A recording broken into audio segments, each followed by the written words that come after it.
G'day and welcome back to Shadowrun Hong Kong. The bus trip back to Kai Tak is quieter than the ride in was.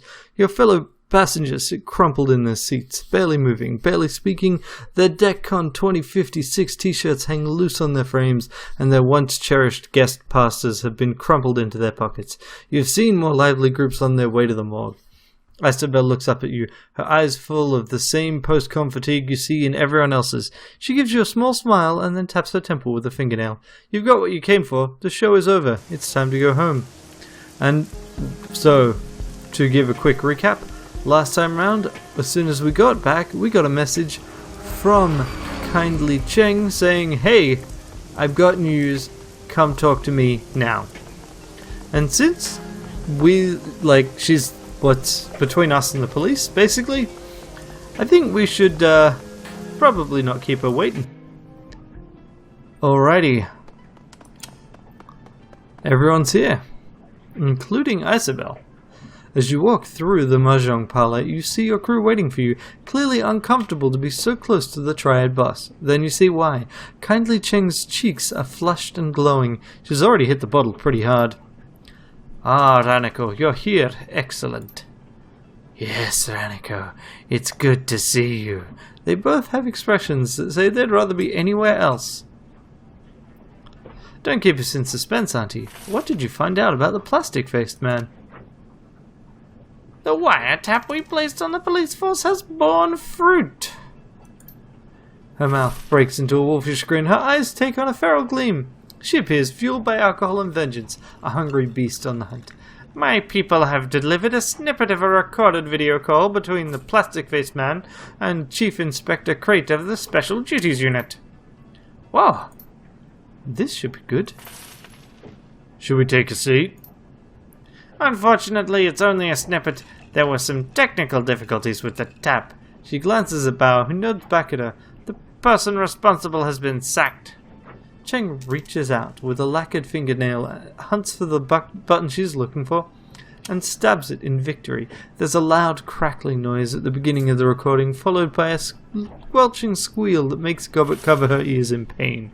When the video recording begins, the man's voice sounds far away, as if he's talking to a thick pane of glass. The woman is louder, closer. "Say that again. There's something wrong with this line." "I said, my client isn't interested in hearing more excuses, Inspector." "That's what I thought you said." "I'm not making excuses, mister. I have a department to run." "Not for much longer if those two Westerners aren't found. They're linked to this Raymond Black somehow, and my client wants them out of circulation immediately." "Two runners are his accomplices, too. The little orc and the dwarf with the cyberdeck." Gobbet looks at Isabel, wide-eyed, and swallows hard. Isabel winks back reassuringly. "I'm aware, Inspector. Thank you. We don't know how much any of them know, and my client is adamant that the risk be mitigated immediately." "I've already made this the SDU's highest priority. If Josephine wants more resources on her, I'm going to need allocations from elsewhere in the department." "That is a problem that can be easily dealt with. My client wants this over now. No more excuses, no more fuck-ups, no more cops floating in the river." Kindly Cheng smiles at that and pours herself a shot. "Tell her we're redoubling our efforts." "Very good. Dead or alive, you bring them to me. My client requires my personal verification that the threat has been eliminated." "Hang on, this line's getting worse." There's a sharp crackle and the recording ends. Kindly Cheng picks up her PDA and puts it away with a smile. She uncorks the cap on her bottle and pours herself a shot with a flourish. "That's the guy we saw in the surveillance footage, the one who killed Raymond Black." "The plastic face looks a lot cooler close up." "I think it's kind of pretty." "That video doesn't tell us much. I mean, we already know there's an APB on us. All we're sure of now is the man with the plastic face is definitely working for someone else, this Josephine." Keep wanting to pronounce it Josephine. Too much time in Sweden, I guess. "Is that all we have, Auntie? A first name?" "It's not a first name, Gobbet dear. It's the first name. Josephine Tsang. She's the one pulling the strings." Kindly puts down her shot and slams the glass upside down on her table. That disease-riddled dog fucker. I should have known it was her from the beginning. She drums her fingers on the table in front of her. And she had the nerve to call down heat on my runners on Nightjar? Oh, that scabrous fossil is going to pay. So, a friend of yours? Cheng makes a wet hacking noise in the back of her throat and spits on the floor. She's the CEO of Tsang Mechanical Services and a member of the Hong Kong Executive Council. She turns her face turns to a mask of disgust. Josephine Dog-fucking Tsang. Okay. CEO, huh? What do you know about her? She was Hong Kong Philanthropist of the Year in 2054 and 2055. Children's hospitals, homeless shelters, food distribution centers. Good causes, the kind that get good PR because people are too lazy and myopic to look for the real people doing the hard work, face to face with the poor work. Don't be so cynical, Isabel. Coming face to face with the unsanitized for video poor is distasteful, dear. You know that. Beyond her being a CEO and a philanthropist, I also know that she's a lying, conniving bitch. Philanthropist and bitch? Those two things don't seem like they go together. Wake up, Ranneko. Power is power, whether you're providing children with 3 hearts and a cut or you're negotiating a treaty with a multinational. It's all the same.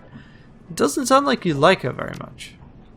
Whatever gave you that impression, my sweet? No, I don't like Josephine Tsang, and I'm going to fuck her up. I'm going to fuck her up bad.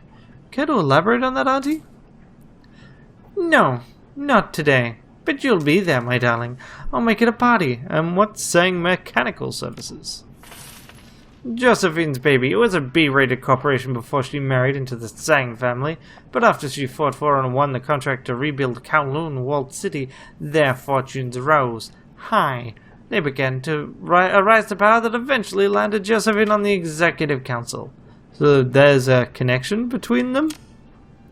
Yes, the same place Raymond Black had my runners to take him. I've already connected the dots. I don't know what it means, but it clearly means something. And what's the connection between her and this plastic-faced man? I don't know yet, but I will. He called her his client. That may be some sort of lead we can follow. Right now, all we know is that he is her instrument, the one who killed Raymond Black. Raymond's not dead. Yes, you may have mentioned that before, Guncho. Regardless, the plastic-faced man is still our best lead for figuring out what's going on. Okay, what's our next step? And there's nothing we can do to touch Josephine Tsang, as much as I admit it, but the plastic-faced man is a different story. He's a third-party operative who's been careless, and he'll live to regret it. For a while. If Tsang thinks she can take out 2 of my runners and get away with it, I'm going to have to explain things to her. She pulls out a thin black cigar and runs it beneath her nose. We're going to find the plastic-faced man, and we are going to hurt him. We'll hurt him until we know everything he does, and then we will use that to strike back at Josephine Tsang. You will have your vengeance, and I will have my own satisfaction. Now get out, I have work to do. Okay, well, that gives us a nice mix of story advancement and not actually a reason to cut off our runs yet. Which is good, because there's a ton of runs to do.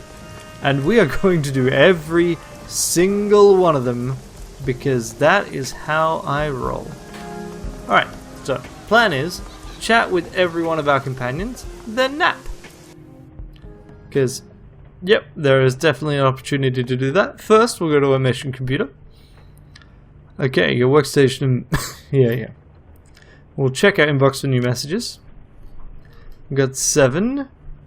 Okay, I'll go back to those in a bit. Open the jobs directory. View all active jobs. No. View all pending. Wait, back. View all pending jobs. Nothing? Okay. Access to Shadowlands BBS.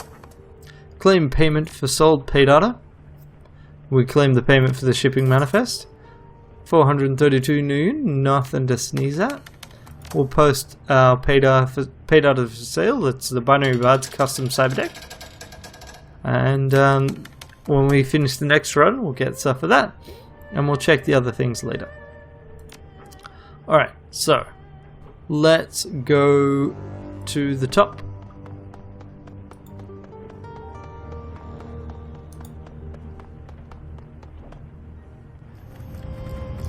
Hey, Izzy, how'd you feel about that run?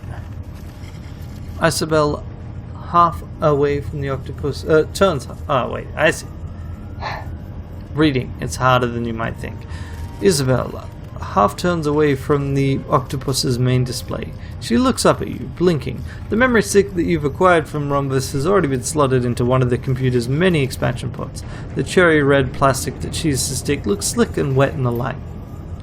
You did good back there. The run went well. Her eyes flit down to the memory stick. We got the stick, the key to my old memories. All I have to do now is slot it. You haven't unlocked your memories yet? No, not yet. I mean, I can. It'd be as simple as plugging myself in and tapping a key. My old memories are mine if I want them. But you're not sure you want them. That's about the shape of it. I'm feeling hesitant about this. It isn't easy, you know, shifting organic memories into hardware storage, wiping the originals, and locking them away for safekeeping. That's corporate level mind sculpting, serious business. Locking the files away was important to you. I got that. Very important. If it wasn't, I wouldn't have let an amateur tinker with my brain in the corner of a derelict shopping mall. Whatever I've got up there, I was desperate to get rid of it. Makes a girl wonder why. Tell me, Isabel, would it have been easier for you to have Rhombus just wipe their memories altogether? Yes, much easier. Still not without risk, but you didn't do that. You had to move the memories into storage. Why? Because I knew one day I might need them. Were you wrong about that? You tell me. No, damn it, of course I wasn't. But you don't have to be so glib about it. Another long pause. Isabel stares at her feet, thinking. Finally, she looks back up at you. You're right, I know that. I knew it before we went to get the code. I just need to talk it through with someone. Not Gobbett, someone who could take the situation seriously. I needed to talk it through with you. Glad to be of help. Without another word, she pulls a cable from a pile on the floor and slots it into her data jack. The other end disappears into one of the octopus's many brains. Her fingers fly across the octopus's keyboard, rattling off a series of audible clicks. Finally, her thumb hovers over the execute key. Alright, Ranneko, wish me luck. The key depresses with an audible click. Isabel's eyes flutter and her cheeks flush with blood. Oh no, no, no, no, no. Oh fuck. She starts shaking her head from side to side, wringing her hands. A progress bar on the octopus's auxiliary motor slowly climbs. What's happening is, are you okay? The progress bar climbs to 100. Isabel snatches the cable back out of her data jack and covers her eyes with her hands. She's shivering. She clutches her temples in the palms of her hands. Now I remember why I didn't want these anymore. Are you alright? No, I'm not alright. I'm the opposite of alright. She clutches at her skull like she's afraid it's going to crack open. There's a lot of bad stuff in here. Things that happened to friends of mine, to relatives, things that I watched happen. No. It's okay, Isabel. They're just memories. They can't hurt you. They totally can hurt you there, but, you know. Yes, they can. Her voice is ragged, raw. These memories are crystal clear, like all this shit happened yesterday. I can remember watching friends die. I can see their screaming faces just as clearly as I did the day that it happened. It's like watching a Trid show, but it's my life and it's real. Isabel, focus. Is there anything in there that can help us? She screws her eyes shut in concentration. Beads of sweat hang heavy on her brow. I think so, yes. It'll take time for me to sift through all of this. I'll hold on to these memories for as long as I can, hopefully long enough to reveal something useful. No promises beyond that. I'm not asking you for promises, just do your best. She gives you a half-weak smile. I always do. One thing that does jump out at me, Rhombus archived some software up here, sitting on top of the memories, all wrapped up like a present. I don't know why he did it, but it looks like a combat package. My interest is officially piqued. It's interesting, yeah. I'm going to have to study it to know what it does for sure. It looks like some sort of basic attack modification. I think maybe I can use it. Oh, there's some good news. Yes, it's all very exciting, but for now, just give me some space, okay? Like I said, it's going to take me some time to make sense of all this stuff. Alright, I'll check back with you later. Good, go. Now. Alright, Gobbett. Let's chat with you. Gilbert glances up at the sound of your approach. A slight smile crosses her face. Hey, pal. She puts her hands on her hips, sending madness scurrying. Are you ready for your next lesson? Absolutely. Hit me with it. Straight to business. Good. I like it. This is one about people like Auntie Cheng and why we need them. There won't be a Q&A session after this story, but I want you to listen up. It's important. I'm all ears. Alright, so here's the upfront lesson. Fixes are important. You can't just go to a Johnson yourself and get a job. I mean, you can, but you shouldn't. It's a bad idea all round. You want to tell me why? Because Auntie Cheng and people like her serve a purpose. You get a job from her and you can trust she's vetted the client. That's important. It protects the whole team. You remember the lesson from last time, the one about Tsui and the shiny object? How could I forget? Well, after the run was over, we went back to the sinking ship for some R&R. Tsui had told us the client would be sending a boat to collect the shiny object in the morning. All we had to do was keep the thing safe till handoff. We were in a celebratory mood. We'd killed an evil wizard, stolen a priceless artifact.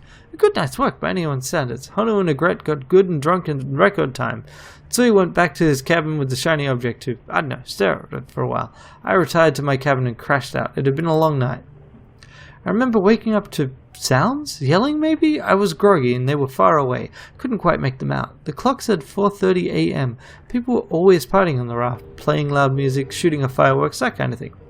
So loud noises early in the morning weren't unusual, but something felt off somehow. I used to get that every now and then in the Barrens. I learned to listen to it. Yeah, it's a lot like a panic attack, but really, a full body certainty that something is wrong.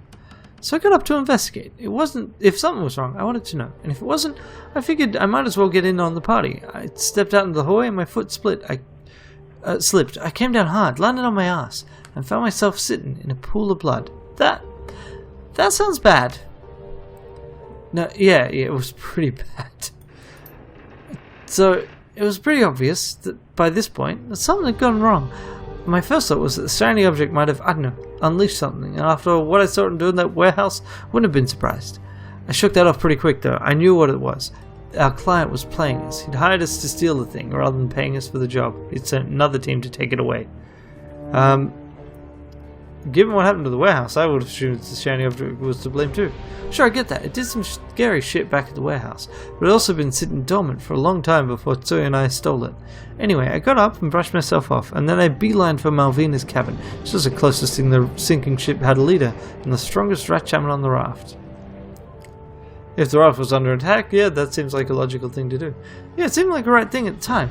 There was a retrieval team coming for the shiny object, and they were strong enough to handle Tsui while he was holding it. What chance would I have of stopping them on my own?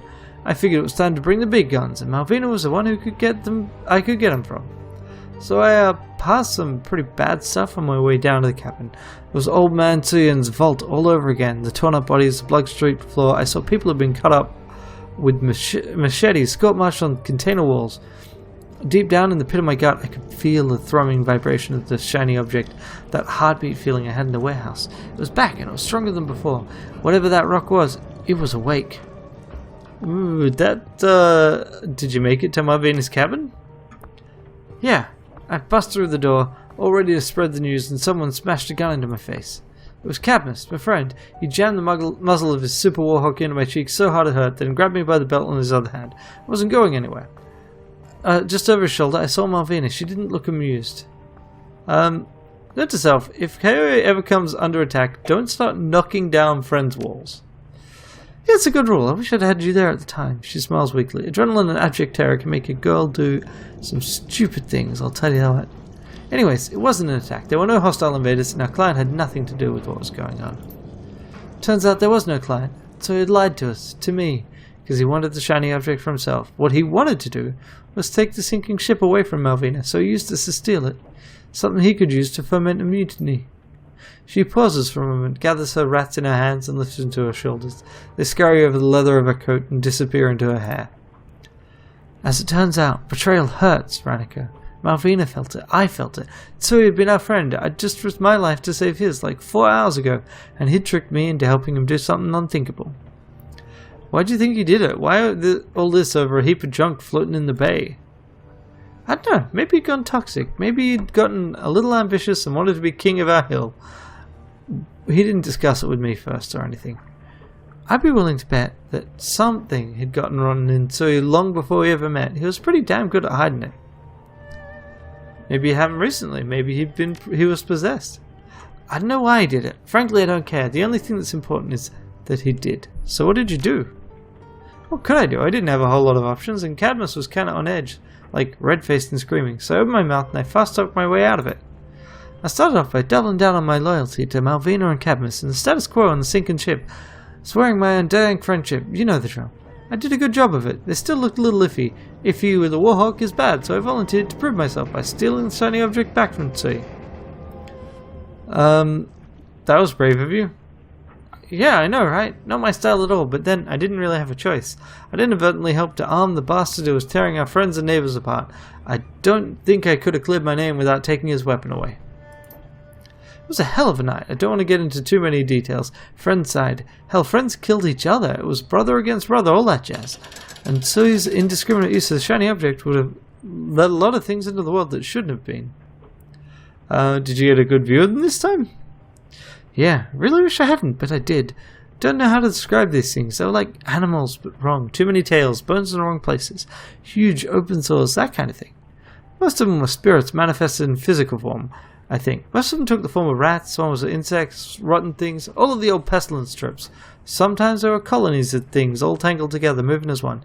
Not the sort of thing I ever want to see again. So anyway, long story short, I got the shiny object back from Tsui. It wasn't easy, but I got it. Do you want to elaborate? Not really. These lies in misdirection, trickery, rat helped. Some of the things that Tsui let loose actually came in handy, funnily enough. He'd summoned so many of them he couldn't hope to control them, and that gave me an opening to use them to my advantage. I was able to steer some of Tsui's followers into a pack of the damn things. It worked, wasn't pretty though. I managed to trick my way past Tsui's supporters in the astral menagerie he'd summoned. It wasn't easy, but I did it. Then I stole the shiny object, and all was right with the world.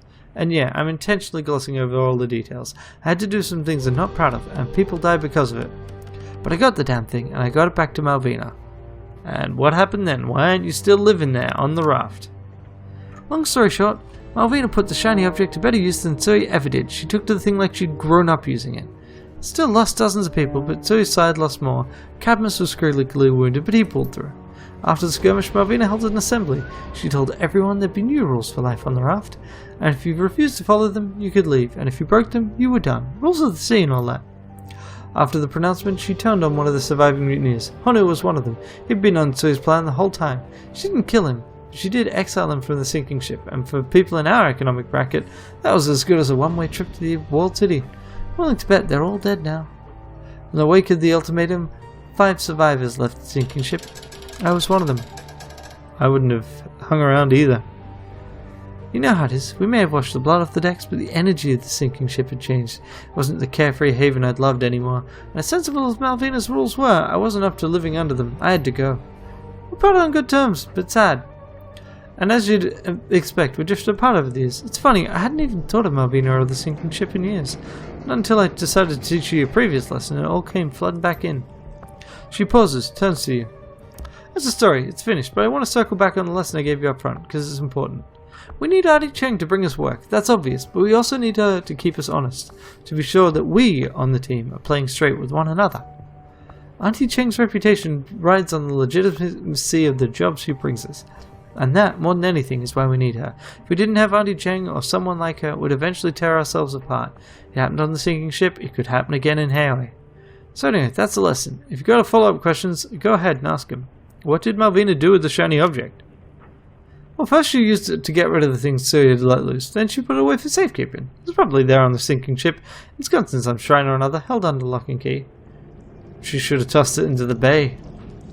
Yeah, agreed. I didn't like it either, but then she'd already proven she could handle a thing, and it did help her put down Tsui's mutiny. Plus, she is a shaman. We deal with dangerous magic beyond mortal ken for a daily basis. It's not that weird for us. Hey, yeah, but still. Remember, she just watched her home, the home she was supposed to guide and protect, tear itself apart. She'd lost a lot of friends and failed in her duties as a leader. I think that hit her pretty hard. In the shiny object, she saw something that could keep her from, help her keep that from ever happening again. Given the choice between tossing it and keeping it in her back pocket, well, you do the maths.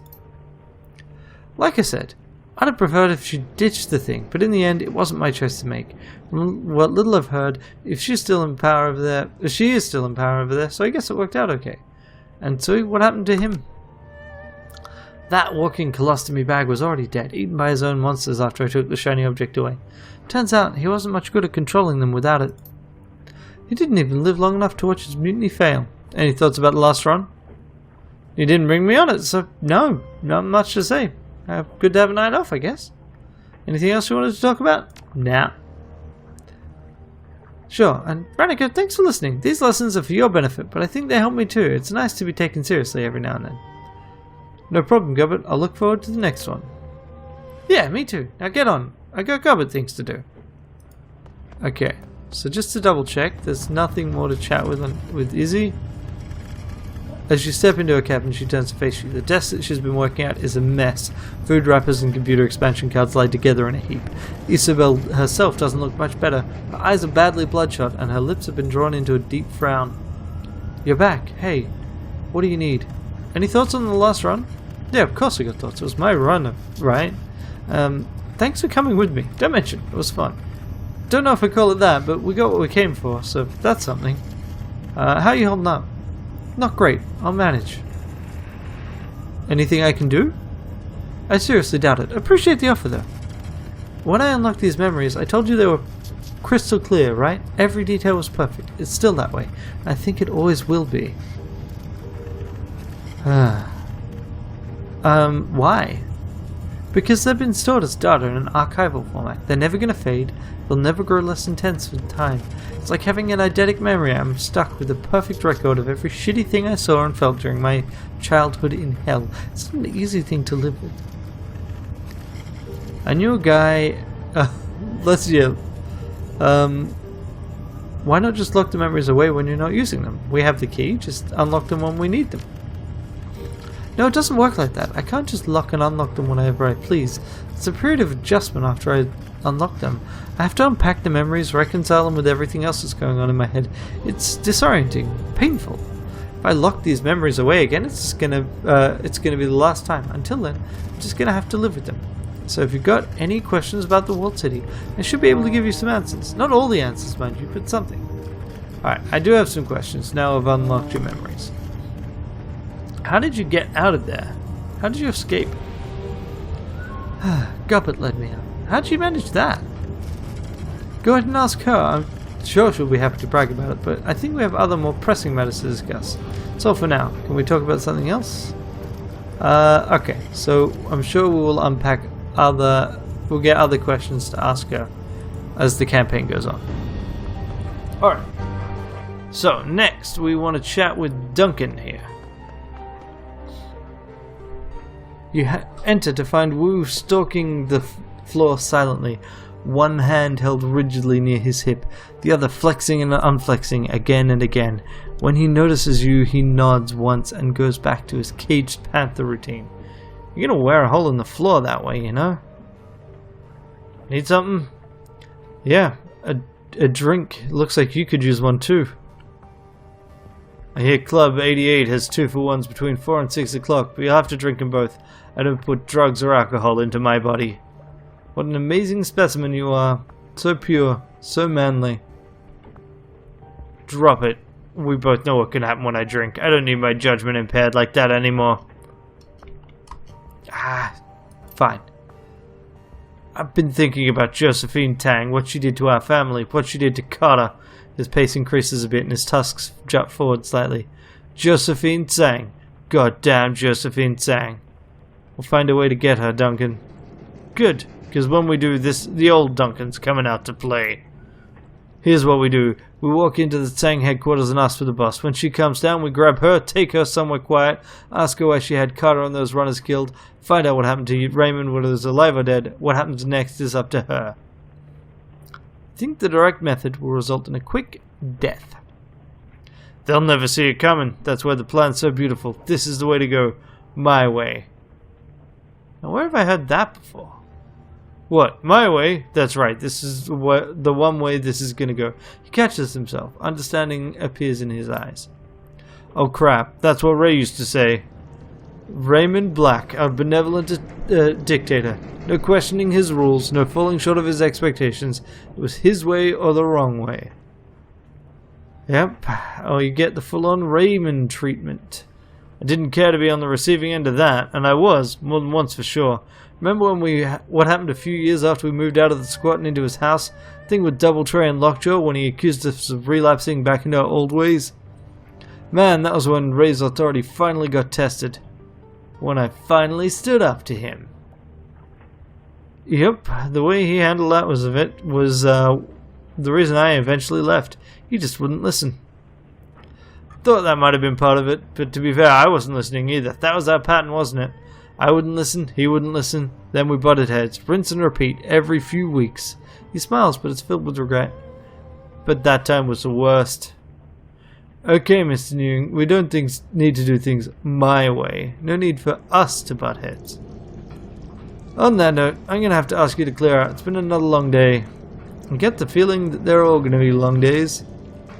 Yeah, I'm getting that feeling too. Anyway, have a good night, Ryan. I'll catch you tomorrow. I like that he's the only character that ever uses our real name. Like, the earlier Shadowrun games in this series didn't even let you select a real name. It was just give us your street name. No one cares about your other name. But here we have an adopted brother.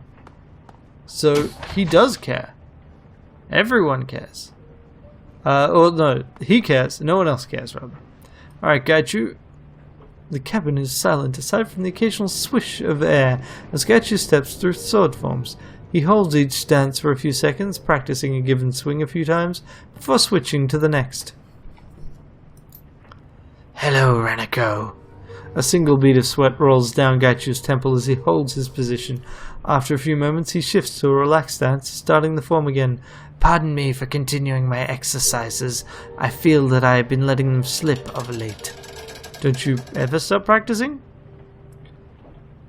No, I aim to achieve perfection, and I must work against my current handicap to regain the level of control I once possessed. I am stronger and faster than I once was, but I need to learn to use my new senses more effectively in order to bring those advantages to bear. Do you see that edge? Forged by one of the finest swordsmiths in Japan, diamond-coated edge, capable of cutting even the most hardened ceramic armors. But what good is a sharpened edge without the precision to apply it? When I was still a man, I could have cut a single pea in half with my eyes closed. Oddly, after becoming blind, I cannot replicate this feat. Running the back of a claw along the blade surface, Gaichu smiles thinly. I think soon I will be able to perform this feat again.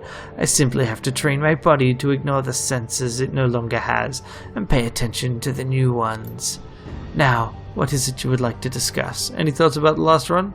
I'm not sure what I could grant you. I was not present, so my understanding of it is purely second-hand. Has it been difficult to learn to fight while blind?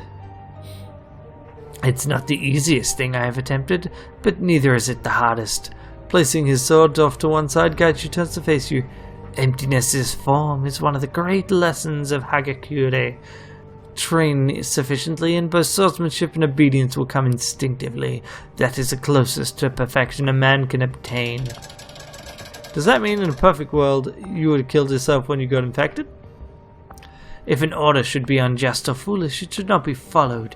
To waste a skilled warrior as they would have by killing me, it is unacceptable. Obedience without a thought is to be cultivated, but so is the moral fortitude to know when to disagree. When I was new to the unit, I thought that to be a good samurai was the ultimate goal, that to serve justly with dedication was the greatest honor a warrior could have. We were all young and foolish once, I suppose. There's probably a place with that kind of obedience, somewhere. Certainly. Those that join the Red Samurai are universally the sort that seek a rigid hierarchy to live within. Had I not become infected, I would never have questioned it. As it was, I still did not question it until my unit ambushed me in Fukuoka. We were taught that we were superior to everyone, since we were pure humans and Japanese, we would always win. I believe that most never questioned the validity of this claim, even when confronted with direct evidence to the contrary. So tell me about when your old unit ambushed you. Very well.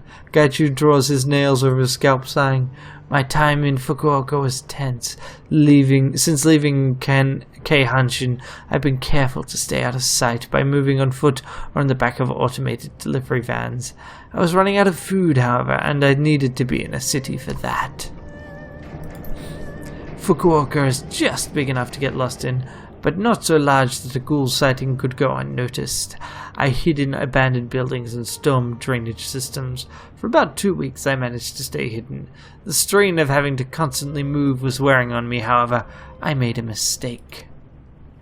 I had to get out of Japan, but all my contacts in Fukuoka had come up empty when I asked for a way to China. I was running low on money. I could feel the team catching up with me. A contact in Kumamoto owed me a favor and arranged passage for me if I could reach the city in 48 hours. Gaichu closes his eyes, resting his face in one palm. If I'd taken my time, I could have made it to Kumamoto without incident, but I let caution slip when I got his email. I thought that if I disguised myself, I could take the train there, get out before my unit got any closer to finding me. I still don't know how they found me. Magical tracking, perhaps, or simply a well-developed spy network. Regardless, they found me. They were waiting for me in Hakata Station. It was an ambush. It's a very public place for an ambush. It is. I suspect their orders were clear. However, do what it takes to kill me. Civilians expendable. For units like the Red Samurai, ordinary laws do not apply. The mission success was the only concern. I had taken steps to disguise myself as best I could, relying on the sheer number of people to conceal my presence. I suspected the team might attack while I was in public. I just did not realize how expendable the civilians were. When they blew the C4 charges over the station's western entrance just to box me in, I realized how much I had underestimated them. I assumed that a train had derailed, honestly, but then I smelled the telltale acrid vapor of the explosives. He wrinkles his nose at the memory. Once you smell it, you never forget. The plastic explosive we used has a particularly sharp odor, like old cheese, something to do with an olfactory tagant added to help track it if it is stolen. I remember stumbling through the dust and debris, trying to find my way back to the rail platforms. They attacked from all sides, using the confusion to strike at once. I could hear Ishida and Takagawa behind me. Aomori and Sasaki charged out of an access corridor just ahead of where I'd been standing. Sasaki threw a firewall down behind me, cutting off retreat, while Aomori started firing. It sounds like you didn't have much choice but to defend yourself. Yes. That is so. Training took over. I knew I had to survive, and I was not thinking of anything else. So I charged Sasaki and Aomori. They were only 15 meters away from me. The only advantage I had is that they were as blinded by the dust as I was, but I could still smell and hear them. Sasaki threw a lightning bolt at me, but I managed to roll under it. As I came up, Aomori's light machine gun was swiveling down. I felt time stretch out as I stared down the barrel. I caught Aomori in the throat with the tip of my sword. It was a maneuver I practiced hundreds of times. There was no resistance as I cut through his trachea, he fell as I rolled to the side. I could hear him choking for breath as he dropped. Gaichu exhales a humorless laugh and shakes his head. It's strange to think how clearly that memory is, even now. When adrenaline is pumping, you form memories with more clarity. Certainly that is true, but I remember that strike so clearly for an entirely different reason. It was in that strike I realized who I truly was. What did it mean that I, an infected monster that was less than a beast, could still defeat the finest soldiers in the world? Red Samurai Doctrine taught Aomori and the others not to fear me, and his overconfidence would be their death. I understand I've regressed beyond their ability to understand. My sword was as accurate as ever, but they could not account for it due to ideological blindness. So, that's the danger of letting ideology overrule facts. Precisely. All those years I was worried I was not good enough to be a member of the Red Samurai, that they had been pulling my weight, but I had been blind to all of the ways in which we were not training, or avoided the harsh truths of our abilities. We were so often told of our own excellence that I wondered if we had ever truly been tested. Sasaki was the next to fall. As I turned away from Aomori, I realized she must have seen me strike him. Her eyes were wide, and I could feel her fear and anger as she tried to summon another spell. She seemed caught between healing Aomori and attacking me. It was there, on Sasaki, a downward stroke. He taps himself on the forehead, just above his right eye. A downward stroke from Jodan's stance. She had hesitated, just as Aomori had. I felt the breath go out of her, like someone had deflated a tire. She just slid down into a pile. I think she was trying to ask me how when I ran. Yeah, that's interesting, because, yeah, Jodan, I have no idea what it literally translates to. It's definitely used in karate as well, and it's upper strike. It means that you're attacking the head, so... Jodan's stance is, I guess, upper stance? I don't know. What about Ishida and Takagawa? My goal was survival, not victory. Takagawa was too far away. I did not see Ishida, I only smelled him. So I ran. The trains had been shut down due to the explosion, but as long as I could get out of the station, I knew I could escape. They did not follow me into the city proper. From what I heard via the Matrix, the event was reported as a terrorist attack that was thwarted by brave Ranneko soldiers. Gaichu snorts, lips curling downward. Brave, foolish soldiers. If you killed two of them, why are they still hunting you? Gaichu does not answer immediately. He seems uneasy with the question, fidgeting with his fingers. I'm not sure why that would make a difference. Can you explain what you're driving at? The unit's down 3 members, and if you train with your unit so extensively, it'd be basically impossible to replace the ones you killed? Ah, I see. Your mistake is seeing this from a practical perspective. The problem is emotional, not mechanical. Folding his arms over his chest, Gaichu continues to explain. The nature of the Red Samurai assignments is such that losses are generally 0, or the entire team. In the rare cases where Red Samurai teams suffer partial losses, the remnants of the teams are shuffled together and undergo retraining. Sasaki and Aomori will undoubtedly be replaced. The problem is that I cannot be replaced. Simply put, I am not dead. Ordinarily, a missing samurai would be considered dead for purposes of reorganizing teams, but Ranneko knows precisely what happened to me. What's more, my failure to do my duty reflects badly on my unit. Others will undoubtedly resist joining my former squad, as it has been tainted. So until they kill you, no one wants to join their club. Yes, that is the case. They cannot move forward and rebuild the core of the unit unless I die, both because of their own expectations and the stain on their honor. Even if they would accept my decision, the rest of the Red Samurai would not. They have hunted me in Japan, Shanghai, and Beijing. I am certain they will hunt me here in Hong Kong. The cycle will continue endlessly for the foreseeable future. Such is the way of things. Wouldn't it be easier if you just faced them down rather than run, then? How do you mean? I've faced them several times, in Fukuoka, in Shanghai. Unless you have a deeper meaning I'm unaware of, I've already done as you suggest. You're capable of striking back at them. Why aren't more of them dead? You think our battles have not been in earnest? Do you believe I should have been more efficient in defending myself? If you're as good as you claim, you should have been able to finish it by now. Of course, because combat is binary. You're either capable of defeating all opponents or none of them. Rank foolishness. I've done my utmost to end their lives. In Fukuoka, you had a chance to finish them. You chose to run. Yeah, words. Gaichu looks about to retort in anger, but holds his tongue. With a deep breath, he purses his lips. You're not incorrect about this. At the time, however, I thought it was safer to run. I seek to perfect myself, my skills, my abilities in combat. Perhaps this is not the path I would have walked when I was younger, but I've been a soldier for so long I cannot imagine devoting myself to any other trade.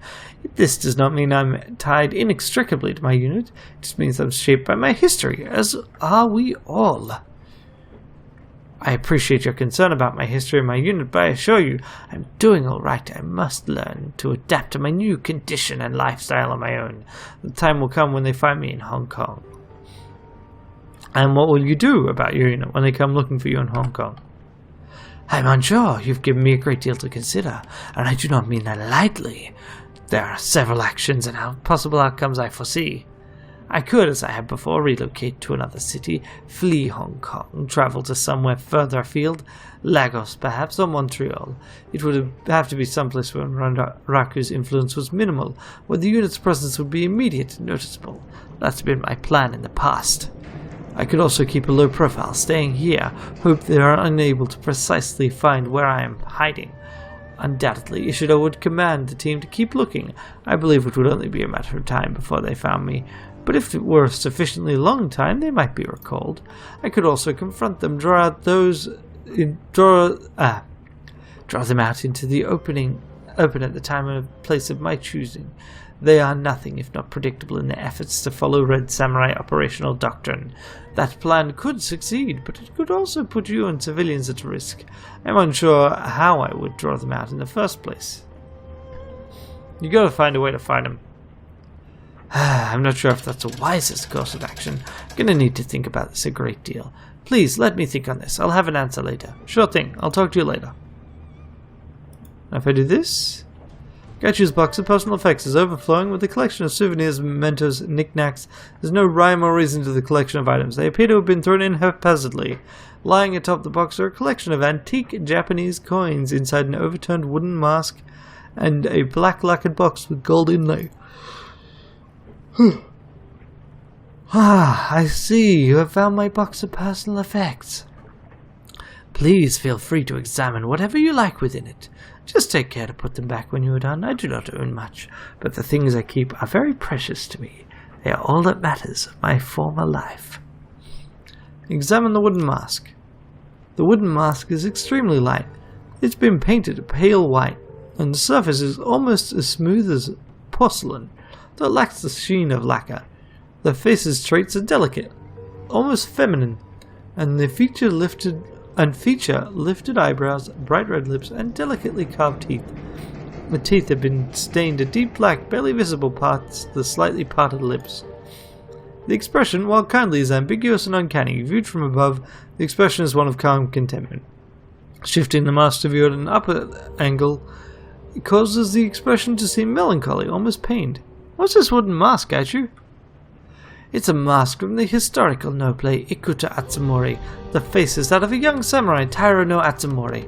I had a collection of a dozen or so no masks when I was younger. It's the last remaining one and my personal favorite. What's the difference between a regular and a no-play? No actors wear those masks to cover their face. The angle they hold themselves at changes the expression on the mask, so the acting is highly rigid and controlled. The entire performance is highly ritualized. There is no measure of improvisation allowed, only refinement of the prescribed form. Gachu folds his arms over his chest, dipping his chin in thought. The words are sung like in a Western opera, and accompanied by a set of musicians known as Hayashi. The Hayashi keeps time with several drums, a flute, and a chorus in the Greek theatrical sense, I mean. Unfortunately, No is an unpopular art in modern times. I expect this is because all the plays are conducted in classical Japanese, which is generally not comprehensible to the public. I have heard that the creators of No, a father and son in the 14th century, took inspiration from the magical rituals at Shinto shrines. It is said by placing masks upon their face, the actors become possessed by the spirit of the characters they play. There are worse fates, I think, than to embody the spirit of a tragic warrior like Atsumori. What's the play about? A young man travels with the priest who raised him to Ikuta Shrine to commune with the spirit of his father, Taira no Atsumori. The young man's father died at the Battle of Ichinotani when the son was only a baby, and he wishes to know who his father was. The pair stay the night in a small hut. In the night of the hermit in the hut explains that he is the ghost of Atsumori. Atsumori has been granted a brief reprieve from his time in the afterlife to meet his son. During the night they speak of the battle in which Atsumori was killed, the history of the Taira family, and their philosophy. Atsumori fades into darkness as he finishes the tale of Taira's downfall, just as the family itself faded into obscurity. So think we yet owe that which we might change this fragile dream of joy into the lasting love of waking light, says Atsumori before fading. It's a tale of sorrow, love, and the burden of war upon the dead and the living alike. The price one pays for war is not always in one's own blood, but in the shattering of one's family. Why is it your favorite? Ah, bugger. No. Oh well, whatever. I guess we'll never know. And we're going to leave the lacquer box for later because I really... Gaichu's voice kind of hurts after a while. Okay. Now. Rakta. Rakta's shop is curiously silent. As you step down onto the metal grated floor, the sound of your own footsteps reverberates through the echo chamber of the converted engine room. Welcome back, my friend. Is there anything I can do for you? A quiet night in the shop, huh? Yes, a quiet night. One best suited for contemplation, planning, and visions of the future. Any thoughts about the last run? I wasn't present, so no.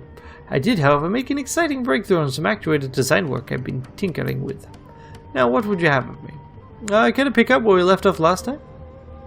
If you like, I must confess I have rather enjoyed our talks. It's good to have a sounding board to bounce ideas off.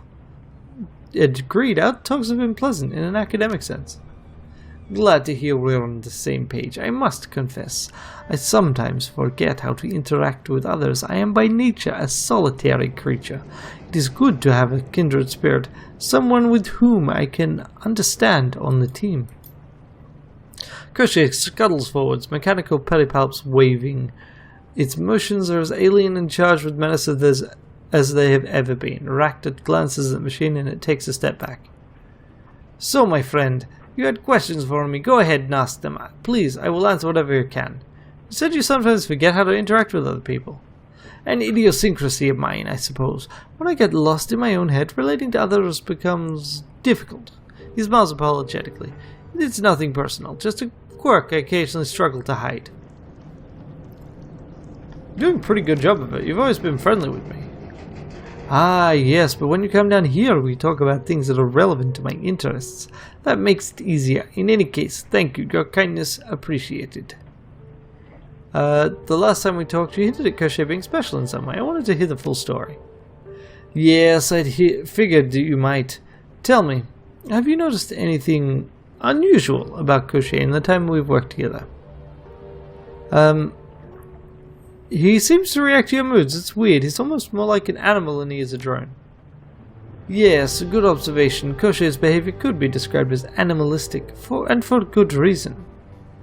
And do you want to tell me why? The drone lowers itself, its killing leg splayed. Rakta looks to the drone, his head cocked. Then he returns his gaze to you.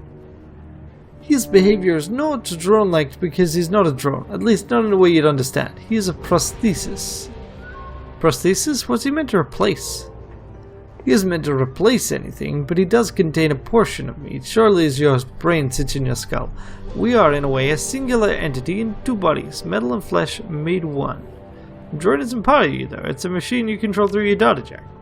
And tell me, what is a cyberlimb? Is it a part of its owner, or a machine that has been grafted onto a cripple? Alright, I get your point.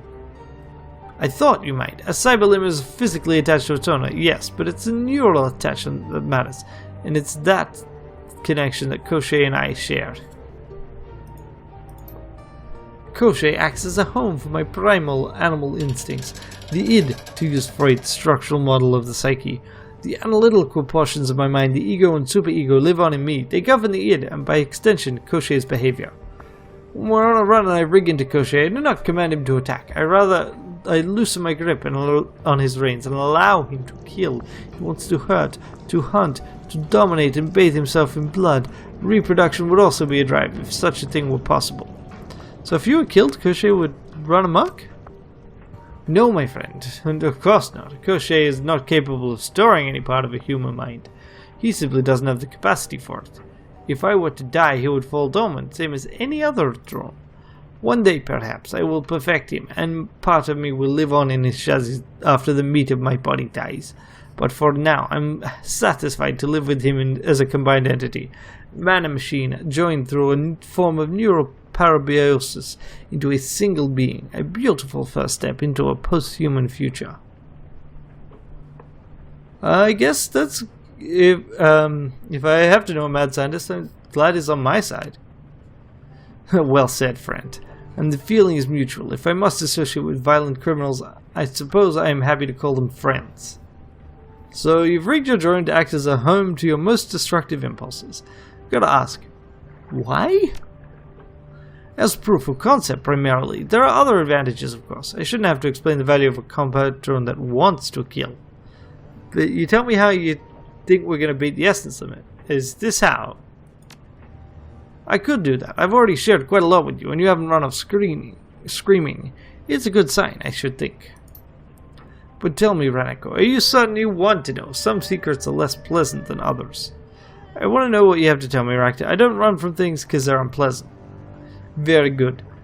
There are things you don't know about me, my friend. Important things. Please tell me this doesn't... no, let's not do that. What kind of things? For one, I'm not, how to put it, whole? Emotionally, you mean? Mentally? There are arguments that could be made to support both of those positions, but no, that wasn't what I meant. I was talking about my physical body. There was an accident. A shop accident when I was young. I barely survived. I am very heavily cybered, my friend. You wouldn't know it because I keep my enhancements hidden, as the others have found them disturbing in the past. What kind of enhancements are we talking about? Everything below the mid-pelvis is replacement material. That's where I was shielded in half, you see. It's a miracle I survived the experience. The blood loss alone should have killed me. But here I am, alive and well, greatly improved in point of fact. Hang on, you lost everything below the hips? Yes, a traumatic loss, to be sure. Not so terrible as you might think. By every conceivable measure, I have improved since the time of the accident. I am more than I was before. But not less. Yeah, I mean... Okay. I'm not sure I can imagine anything worse than being cut in half. Then you have a poor imagination. Look at me, my friend. I have legs, better ones than the pair I was born with, and my reconstruction has yielded other benefits that more than make up for any tissue I might have lost. The doctors installed stimulus generators in my brain when they repaired me. With these, I can mimic the full range of sensations the human body is capable of producing. Imagine the ramifications of such a thing, the things you could do, the things you could experience. The implications for operant conditioning alone are staggering. And so yes, I have lost the lower half of my body. The full ramifications of such a loss are obvious, but in return I've gained so much more. I can goad my brain into producing whatever sensation I wish. I can poke at the wiring of my own consciousness. I can reroute that wiring as I see fit. So your half machine, what's that to do with the essence limit? Look at me, Ranneko. Barely a shred of essence left in me, and only barely that. But I suffer none of the ill effects associated with traumatic essence loss. How can that be? A quirk of psychology, long viewed as an illness, but never properly understood. What I now understand to be an evolutionary adaptation to a post-human future. We will conquer the essence in a given time. Natural selection will see it, and I am proof. So those stimulus generators you've been equipped with, how do they work? The technology is rather akin to SimSense, but considerably more powerful and flexible. Most SimSense chips, those found in Beetle chips for example, are structured around the basic narratives that provide users with context. But if you strip away the veneer of escapist fantasy, what you're really left with is an extremely powerful toolkit. Never heard of anything like that on the market, not even in the shadows. I'm not surprised. They're Russian technology, government funded, quite experimental. The project was cancelled shortly after I received my implant. Something about graft and corruption on an administrative level. Yet another example of good science derailed by bad politics. Have you heard of anyone else who's got the implants? I know of a handful of other recipients. From what I heard, the others were all driven quite mad. To be handed control over the inner workings of one's own brain is a tremendous responsibility. Perhaps the others were less well equipped to deal with it than I am. Careful with those things. Or maybe they've driven you insane. Ever considered that possibility? Of course. Considered rejected. The corner of his mouth curls into a wry smile. Granted, I could be wrong, but perhaps I am wrong. Then what would that say about you and your willingness to associate with me? All this stuff you told me about yourself, it's a lot to digest. Yes, my friend. I'm sure it is. Perhaps it would be best if you left. You have some processing to do, I think, and I would like the rest of my evening to myself. There is more to the story, of course, but nothing that can't wait for tomorrow. Sure, we'll wait till tomorrow. Very good. Rest well. Alright, and so we'll finish this episode by napping.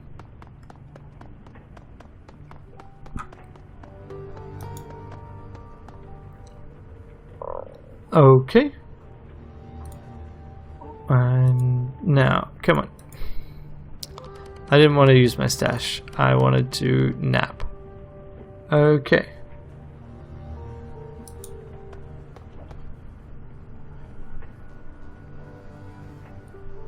A stabbing pain in your stomach.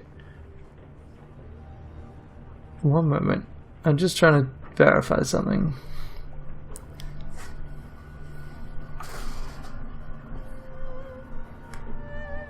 Okay, good. A stabbing pain in your stomach jolts you awake. Your entire abdomen is cramping up. You roll in your cot, willing the shooting pains that radiate from your stomach to go away. Your mouth is bone dry. Your tongue is swollen. It feels thick and inarticulate, like a useless slab of meat. A quick glance at your PDA tells you it's 4 a.m. Outside your cabin, the rest of Heioi sleeps. All that you remember of the dream is that you awoke from is a horrible, unfulfilled yearning and a need to get where you were going first. Others were behind you. You could feel the heat of their breath on your neck. If you were to beat them to your destination, you could slam the door in their faces, keep them out and away from what was yours. But if they overtook you, you would feel that terrible longing forever. As you grasp at your last fleeting memories of the dream, a wave of exhaustion washes over you. It feels like you've been drugged. You collapse into your cot, into a black, dreamless sleep. When you open your eyes again, the sun filters in under your door. It's morning. Okay, and next time we will go and grab a new computer and chat with everyone in Heioi again.